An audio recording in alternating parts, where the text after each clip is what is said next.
Baik, Assalamualaikum warahmatullahi wabarakatuh. Perkenalkan, saya Nesta Rizky Saputra dari kelas D42B dengan NIM 8060 dari kelompok B4. Sekarang saya akan menjelaskan mengenai aplikasi yang kami buat, yaitu Inventory Management. Lalu kita akan langsung ke penjelasan singkat mengenai aplikasinya. Pertama, kita harus login terlebih dahulu dan saya sudah melakukan sign up untuk akunnya. Oke, lalu akan masuk ke landing page yang nantinya akan ditampilkan mengenai produk summary, low quantity stock, top 10 product, dan juga report visualization. Di mana produk summary ini menampilkan total dari kategori yang ada. Lalu ada total produk yang ada pada inventory-nya nanti. Terus ada total produk in dan total produk out. Di mana total produk in adalah total produk yang masuk atau diinputkan oleh si user, dan total produk out adalah total produk yang dikurangi atau dikeluarkan oleh user. Lalu terdapat top 10 produk, di mana top 10 produk ini menampilkan uh, barang 10 barang yang paling banyak dikeluarkan di bulan ini gitu. Lalu terdapat low quantity stock, ini tuh untuk menampilkan barang yang stoknya atau jumlahnya itu sudah sedikit dan didefinisikan kurang dari 5. Selanjutnya ada untuk user profile, ini saya masih default. Nantinya kita bisa mengganti gambar, nama, email, password juga. Oke, selanjutnya terkait report visualization, ini tuh akan menjelaskan atau menampilkan data-data atau uh, diagram mengenai total produk in dan juga total produk out selama sebulan ini. Selanjutnya kita akan ada fitur inventory, di mana di inventory ini akan kita bisa menampilkan total produk yang sudah selama ini kita inputkan. Bisa inputkan, bisa dilihat terdapat produk name, quantity, usable, unusable, dan ini magnitude itu besarannya, terdapat kategori dan juga kapan terakhir diupdate-nya. Lalu nantinya jika kita melakukan update dan menambahkan baik usable atau unusable, nantinya akan ditampilkan pada produk seperti dilihat sebelum ada di sini. Semua produk sudah pastinya harus diinputkan terlebih dahulu dan akhirnya muncul pada di produk ini. Lalu terdapat produk out, ini tuh untuk jika pada saat kita mengurangi quantity dari suatu barang, kita disable-nya kita kurangi. Oke, sudah terupdate dan bisa kita lihat produk out akan muncul berapa yang keluar dan quantity dan lain-lainnya. Oke, selanjutnya kita juga terdapat untuk mendownload, nantinya akan berbentuk CSV.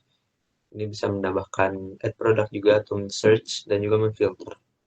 Selanjutnya terdapat fitur reports, di mana fitur reports ini akan menampilkan overview mengenai total produk in, ini yang usable produknya ada berapa dan usable-nya ada berapa, dan ada data visualization-nya.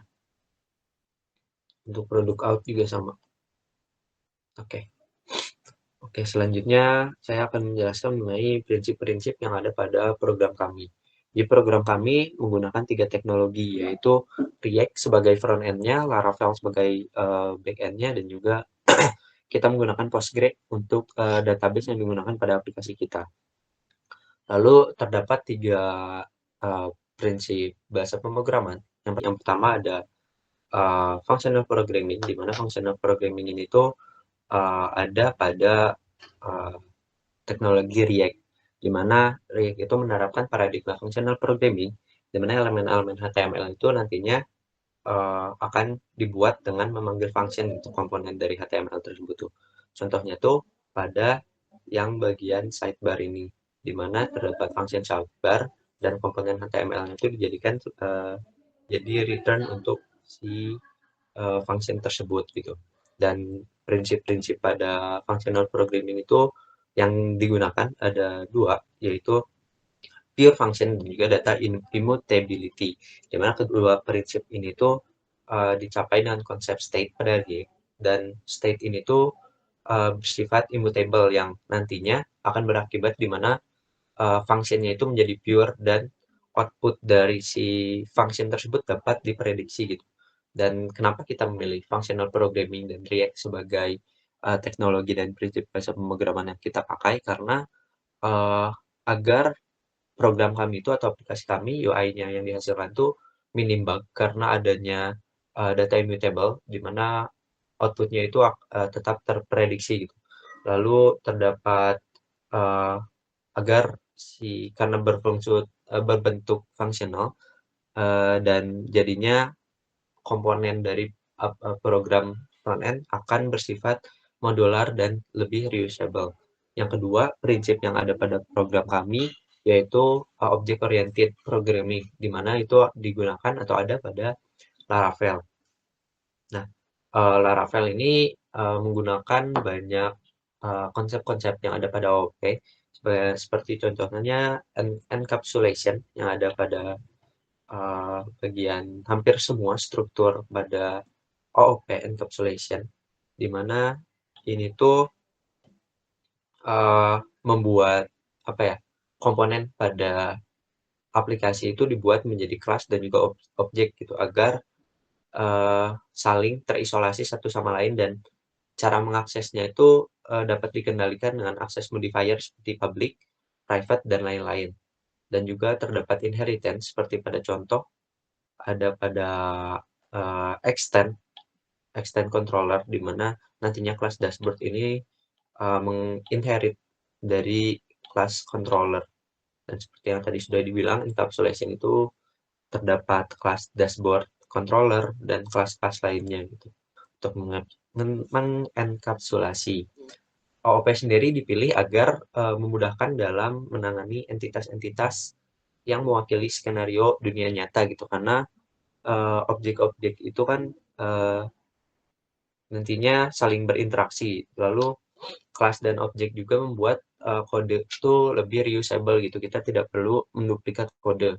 Kita bisa hanya memanggilnya saja dan mengubah beberapa logikanya.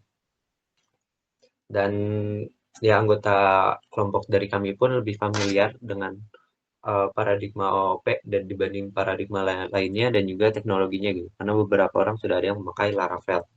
Lalu selanjutnya kita menggunakan terdapat declarative programming yaitu pada teknologi Postgre atau database-nya yaitu PostgreSQL di mana Postgre ini tuh mengimplementasikan declarative programming dengan berfokus pada tujuan yang ingin dicapai. Dan contohnya tuh terdapat pada bagian sebentar, terdapat pada bagian ya ini di mana dari sini tuh kita bisa melihat kalau tujuannya itu untuk mengambil select row dan lain-lain where.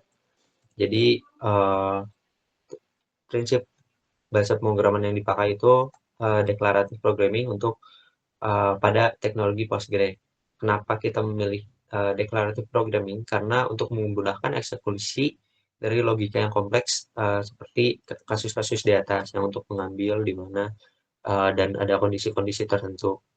Lalu pada kenapa kita memilih Postgre? Karena pada sistem basis data sendiri, matkul lain kita lebih familiar atau banyak yang menggunakan Postgre. Oleh karena itu kita memilih Postgre sebagai teknologi yang digunakan pada aplikasi kita. Lalu terkait 7 poin-poin yang harus dijelaskan yaitu ada penerapan prinsip tipe data dan keamanan tipe. Ini tuh ada pada uh, bagian sini di mana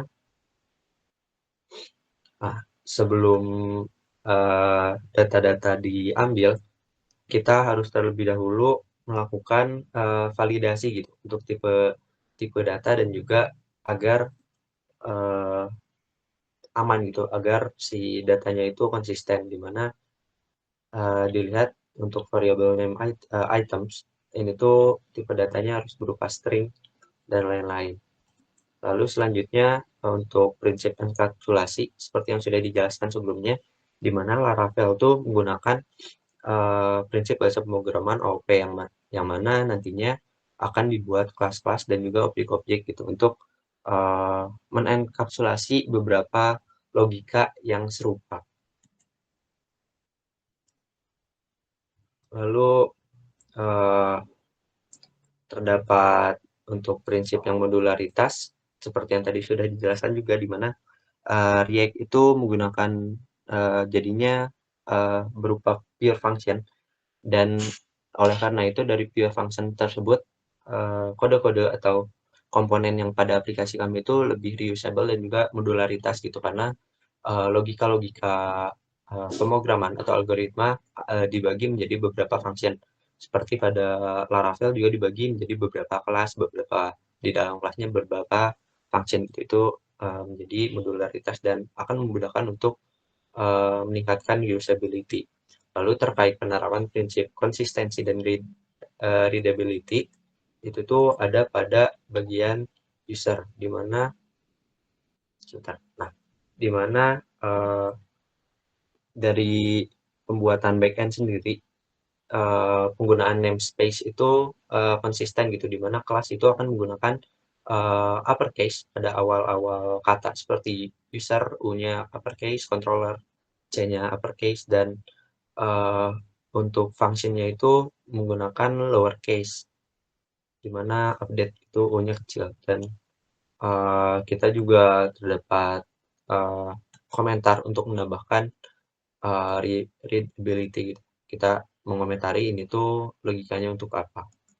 Baik, selanjutnya saya akan menjelaskan mengenai yang prinsip uh, terkait abstraction, di mana prinsip ini tuh ada pada kelas controller.php gitu. Terlihat pada bagian ini, di mana terdapat penyederhanaan untuk detail implementasi dari authorized request, dispatch jobs, dan juga validate request. Kita hanya menggunakan atau memanggil penggunaan fungsi-fungsi tersebut gitu.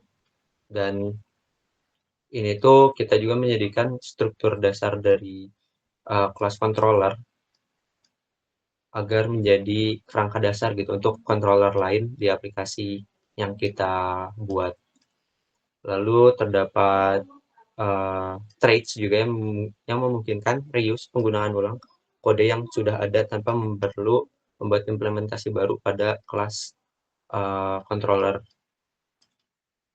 Lalu selanjutnya saya akan menjelaskan mengenai prinsip error handling, di mana error handling ini terdapat pada uh, out controller. Oke, bisa kita lihat error handling yang kita gunakan itu terdapat try catch, di mana jika terdapat kesalahan nantinya akan menampilkan atau menampilkan uh, dengan bentuk JSON error student create token. Mungkin sekian penjelasan mengenai aplikasi yang sudah kelompok kami buat, kelompok B4, terkait inventory management dan penjelasan mengenai prinsip-prinsip dan juga teknologi yang kita gunakan. Baik, sekian. Terima kasih. Wassalamualaikum warahmatullahi wabarakatuh.